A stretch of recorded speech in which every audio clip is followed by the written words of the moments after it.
അഭിയേക ദേവാലയത്തിലെ മണിനാദം മുഴങ്ങി. ചെറിയ മണിനാദം പോലെ തന്നെ ചെറിയൊരു പള്ളി.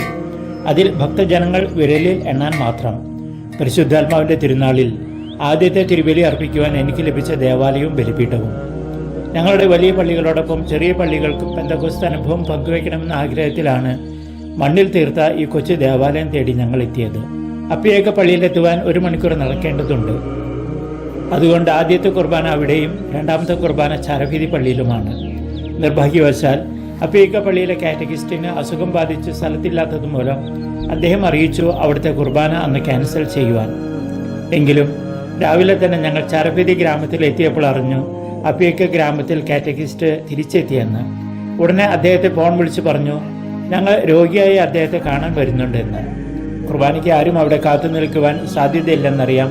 എങ്കിലും കുർബാനയ്ക്ക് വേണ്ടതെല്ലാം ഞങ്ങളെടുത്തു. ഞങ്ങൾ നടന്നു. വഴി വളരെ മോശം. എങ്കിലും ആരോ ഞങ്ങളെ വലിച്ചുകൊണ്ട് പോകുന്ന പോലെ ഞങ്ങൾ നടന്നു. പയറുകൃഷി ചെയ്യുന്ന പാടങ്ങളിലൂടെ ഞാങ്ങളെ കാടുകൾക്കിടയിലൂടെ ഞങ്ങൾ മാജിയിലെ പുഴക്കരയിലെത്തി. അവിടെ ഗ്രാമത്തിലെത്തണമെങ്കിൽ പരിശുദ്ധാത്മാവിൻ്റെ നിറവ് ലഭിക്കണമെങ്കിൽ ഞങ്ങൾക്കൊരു മാമോദീസ വെള്ളത്തിൽ സ്വീകരിക്കേണ്ടതുണ്ട്. എല്ലാ മഴക്കാലത്തും കുത്തിയൊഴുകുന്ന മാജിയിലെ പുഴ കടക്കണം. വർഷക്കാലത്തെ ഈ ഗ്രാമത്തെ ഒരു ദ്വീപാക്കി മാറ്റുന്നതിൽ മാജിയിലെ പുഴയ്ക്ക് വലിയൊരു പങ്കുണ്ട്. മഴക്കാലം മാറിയതുകൊണ്ട് ഇപ്പോൾ നടന്നു തന്നെ നമുക്ക് അക്കരെ എത്താം. പള്ളിയിലെത്തിയ ഞങ്ങളെ കാറ്റഗിസ്റ്റും വീട്ടിലുണ്ടാവുന്ന ഏതാനും പേരും കൂടി സ്വീകരിച്ചു. കാറ്റഗിസ്റ്റ് പറഞ്ഞു കുമ്പസാരിപ്പിക്കുവാൻ അച്ഛന് കഴിയുമോ? സമ്മതം പറഞ്ഞ ഉടനെ പള്ളിമുറ്റത്ത് തന്നെ കുമ്പസാരത്തിനായി ഒരു കസേര ഒരുക്കപ്പെട്ടു.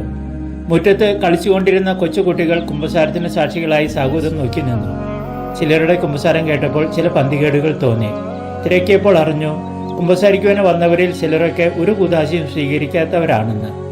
അന്നവിടെ പ്രാർത്ഥിക്കുവാൻ വന്നവരിൽ പകുതിയും അത്തരക്കാരായിരുന്നു. പള്ളിമണി ബലഹീനമായിരുന്നുവെങ്കിലും പരിശുദ്ധാത്മാവിൻ്റെ വിളി കേട്ട് പലരും വിശുദ്ധ ബലിയിൽ പങ്കെടുക്കുവാൻ എത്തിയതാണ്. ചാരഫിലി പള്ളിയിൽ ഞങ്ങൾ തിരിച്ചെത്തിയപ്പോൾ ഉച്ചയ്ക്ക് 12 മണി കഴിഞ്ഞു. ജനങ്ങൾ അപ്പോഴും ഞങ്ങളെ കാത്തിരിക്കുന്നുണ്ടായിരുന്നു. അവിടെയും കുറച്ചു പേർ കുമ്പസാരത്തിനായി കാത്തുനിന്നു. അന്ന് കുർബാന കഴിഞ്ഞപ്പോൾ ഉച്ചതിരിഞ്ഞ് 2:30 മണിയായി. ഈ യാത്രയിൽ ശരിക്കും ഒരു പെന്തക്കോസ്ത് അനുഭവം ഞങ്ങൾക്ക് ലഭിക്കുവാൻ പരിശുദ്ധാത്മാവ് ഞങ്ങളെ അനുഗ്രഹിച്ചു. മഡഗാസ്കറിൽ നിന്നും ഫാദർ ജോൺസൺ തളിയത്ത്.